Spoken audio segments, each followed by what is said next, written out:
Hello guys, ভোর 5টায় নতুন জায়গায় এসেছি। নতুন গঙ্গার পাড়ি, যেটা এপার থেকে দেখা যাচ্ছে গঙ্গার ওপার। দেখুন, ইট বাটা। খুব সকাল সকাল এসেছি তো, তাই পুরোটা দেখা যাচ্ছে না কুয়াশার জন্য। দেখুন, খুব ভালো লাগলো।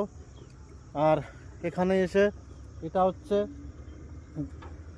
আগে এখান থেকে জল, যেটা আপনারা দেখুন, যে জলটা মানুষ টাইম কলে যেত, সেই জলের মেশিনটা এখানে ছিল।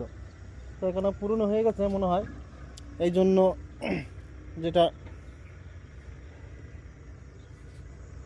বাদ দিয়ে দিয়েছে। দেখুন, পুরোটা নতুন একটা জায়গায় এসেছি। এখান থেকে জল ওখানটা যেত, ওখান থেকে সাপ্লাই হতো। ওই দেখুন, আর এটা হচ্ছে জলের, এখান থেকে জলটা সাপ্লাই হতো এখান থেকে। তা নষ্ট হয়ে গেছে, তাই এটাকে বাদ দিয়ে দিয়েছে। আর এপার থেকে দেখা যাচ্ছে ওটা, যেটা তোমার ইট বাটা পুরনো। খুব ভালো লাগবে আপনাদের এখানে আসলে, নতুন একটা ব্লগ। আর এতটা ভালো লাগবে এখানে গঙ্গার পার, খুব ভালো লাগলো।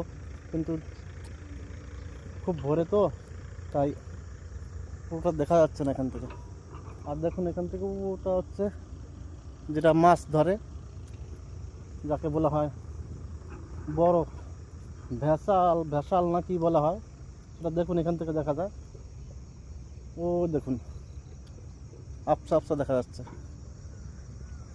দেখতে পাচ্ছেন নিশ্চয়ই। খুব ভালো লাগলো আপনাদের সঙ্গে এসে। তো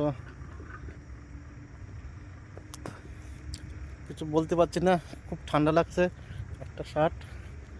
তাই এখানে আমি শেষ করছি। ফাঁকা জায়গা, কেউ নেই এখানটায়। তা এখন সামনে এগিয়ে গুপ্তিপাড়া ঘাট, সেখানটায় যাব। ওখানে একটা ভিডিও করব।